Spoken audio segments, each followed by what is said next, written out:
बिस्मिल्लाहिर्रहमानिर्रहीम। अस्सलाम वालेकुम स्टूडेंट। एग्जाम्पल नंबर 8 करेंगे। Find the point of intersection of y equal to 3x+2 and y equal to -x+6 graphically. हमने graphically जो है वो पॉइंट ऑफ इंटरसेक्शन निकालना है। हमें दो जो है लीनियर इक्वेशन दी हुई हैं, यानी फर्स्ट डिग्री की इक्वेशन दी हुई हैं।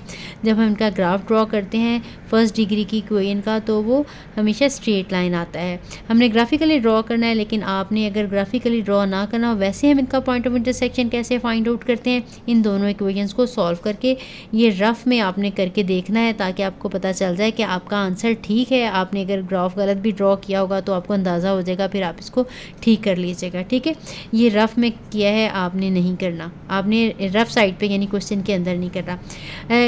हमारी इक्वेशंस हैं, एक y इक्वल टू 3x+2, दूसरी है y इक्वल टू -x+6। इन दोनों को सॉल्व करना है। सॉल्व करने के लिए या हम x को कट करके y की वैल्यू फाइंड आउट कर देते हैं, या y की इक्वल करके कट के तो x की वैल्यू फाइंड आउट कर लेते होते हैं। आपकी अपनी मर्ज़ी है। मैंने इनको जब सब्ट्रैक्ट किया तो यहाँ से y कट गया हमारे पास, और 3x + x 4x हो जाएगा, और ये 2 - 6 जो है वो -4 हो गया। 4 को इस साइड पे लेके गए हैं, इसके बाद 4 से डिवाइड किया तो x का आंसर आ गया 1। अब ये x की वैल्यू जो 1 है, इन दोनों इक्वेशंस में से किसी एक इक्वेशन में पुट कर देंगे तो हमारे पास y का आंसर आ जाएगा। मैंने इस इक्वेशन में पुट किया है -1 + 6, तो आंसर आ गया 5। एक्चुअली हमारा जो पॉइंट ऑफ इंटरसेक्शन है 1 और 5 है, लेकिन ये ग्राफिकली नहीं मैंने फाइंड आउट किया। आपने इस तरह से पेपर में फाइंड आउट नहीं करना, सिर्फ आपने अपना आंसर टैली करने के लिए ये काम करना है। अब हम ग्राफिकली कैसे ड्रॉ करेंगे, तो आपको कोई स्ट्रेट लाइन जो है ड्रॉ करने के लिए 2 पॉइंट्स चाहिए होंगे। कोई से भी कम से कम 2 पॉइंट चाहिए हो तो हम स्ट्रेट लाइन ड्रॉ कर सकते हैं। आपकी बुक में जो है वो रैंडमली नंबर लेके निकाले हुए हैं, वैसे भी कर सकते हैं। 0x की वैल्यू लेके, 1 लेके और -1 लेके निकाला हुआ है। आप इसके अलावा भी कोई सी भी 2 वैल्यूज़ जो हैं वो लेके निकाल सकते हैं। बुक वाले मेथड से ये मैं कर देती हूँ। बाकी हम जो एक्सरसाइज के क्वेश्चन है वो मैं आपको जनरली जो है वो 2 पॉइंट लेके, जो हम पहले जिस तरह से करते थे वो ज़्यादा आसान मेथड है, उस तरह से कर सकते हैं। आपकी x की वैल्यूज़ अगर हैं, यहाँ पे x लिखती हूँ, यहाँ पे y लिखती हूँ। ये पहला हमारा जो है ग्राफ बनेगा 3x+2 से, और दूसरा ग्राफ हमारा बनेगा -x + 6 से। अब अगर देखें x की वैल्यू हम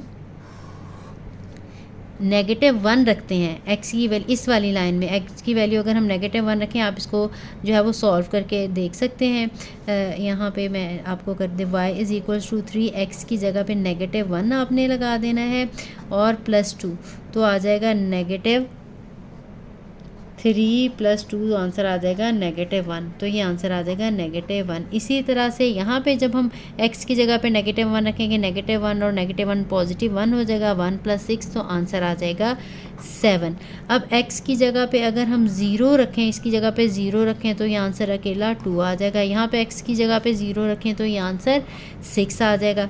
अगर x की जगह पे हम 1 रखें, यहाँ पे 1 रखेंगे तो 3 + 2 आंसर 5 आ जाएगा। यहाँ पे 1 रखेंगे तो -1 + 6 आंसर जो है वो 5 आ जाएगा।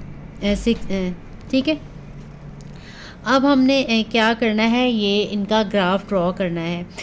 ये आप अगर तो सिंपल पेज पे कर रहे हैं तो आपने इक्वल डिस्टेंसेस पे ये पॉइंट्स ले लेने हैं, क्योंकि बार बार मुझे लेने पड़ेंगे। मैंने इसलिए ये बॉक्सेस वाला ले लिया है। बॉक्सेस वाले पे या ग्राफ पेपर के ड्रॉ करना काफ़ी आसान हो जाएगा आपके लिए, और जो वैल्यू है फाइंड आउट करनी ये भी काफ़ी आसान हो जाएगी। अब यहाँ पे आपने ये x एक्सिस है, x एक्सिस के ऊपर आपने 1 2 3 4 5 6 7, ठीक है, ये x एक्सिस है, और ये y एक्सिस है।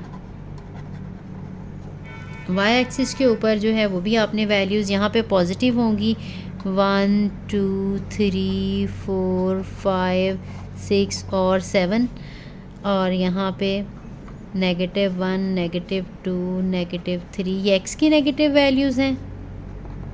यहाँ पे y की नेगेटिव वैल्यूज़ आएंगी, -1 -2 -3 -4 -5 और -6। ठीक, अब हमारे पास जो पॉइंट्स हैं वो कौन से हैं। हमारे पास जो पहला पॉइंट है, अगर x की वैल्यू -1 है तो y की वैल्यू भी -1 है।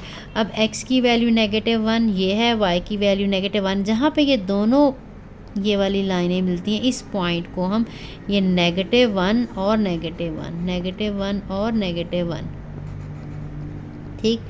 इसके बाद अब आपने दूसरा पॉइंट इसी का पहले लाइन का ड्रॉ करना है, 0 और 2, x की वैल्यू 0 हो, y की वैल्यू 2 हो। x एक्सिस के ऊपर y की वैल्यू 0 होती है, y एक्सिस पे x की वैल्यू 0। अब x 0 है तो ये y एक्सिस के ऊपर ही पॉइंट होगा, जहाँ पे 2 लिखा है यही वो रिक्वायर्ड पॉइंट है, ये है 0 और 2, ठीक है। वैसे तो 2 पॉइंट भी काफ़ी होते हैं। x की वैल्यू 1 और 5 है, x की वैल्यू है 1 और y की वैल्यू 5 ऊपर की तरफ ये वैल्यू है, ये है 1 और 5, ठीक। अब आपने स्ट्रेट लाइन जो है वो बनानी है इन पॉइंट्स को ज्वाइन करके। ये देखें, एक ये पॉइंट था, एक ये पॉइंट है। ये जब भी दो भी देखें मैंने अगर ज्वाइन किए, ये तीसरा उसी लाइन में, जितने भी पॉइंट लूँगी वो इसी लाइन में ही आते जाएंगे, तो आपने इनको ज्वाइन कर देना है। तो ये एक स्ट्रेट लाइन की ग्राफ बन गई है। अब दूसरी ग्राफ जो है वो लाइन हमने ड्रॉ करनी है। अब दूसरी लाइन है जहाँ पे x की वैल्यू -1 है, वहाँ पे y की वैल्यू 7, x की -1 और y की 7 ऊपर की तरफ जाएंगे, ये है, ठीक है। ये -1 और 7, -1 और 7। दूसरा पॉइंट 0 और 6, जहाँ पे x की वैल्यू 0 है, ये 6 है, ये पॉइंट है 0 और 6। और तीसरी जो है 1 और 5, जहाँ पे x की वैल्यू 1 है, दूसरी 5 है, यही पॉइंट ऑलरेडी जो हमने मेंशन किया हुआ है। अब इनको हम ज्वाइन करेंगे तो हमारी ये स्ट्रेट लाइन बन जाएगी दूसरी वाली।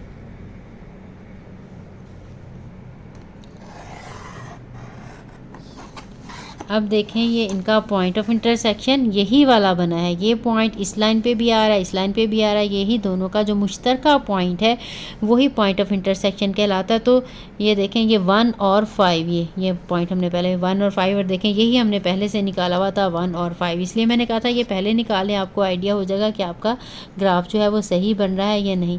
तो ये हमारा रिक्वायर्ड जो है वो सोल्यूशन है। तो एंड पे हम ये लिख लेंगे फ्रॉम ग्राफ, ठीक है, क्योंकि हमने ग्राफ से निकालना था। From graph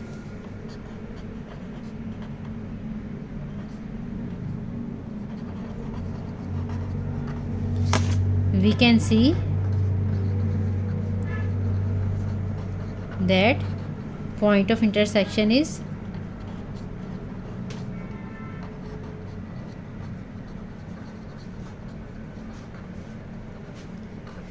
1 and 5। नेक्स्ट हम करेंगे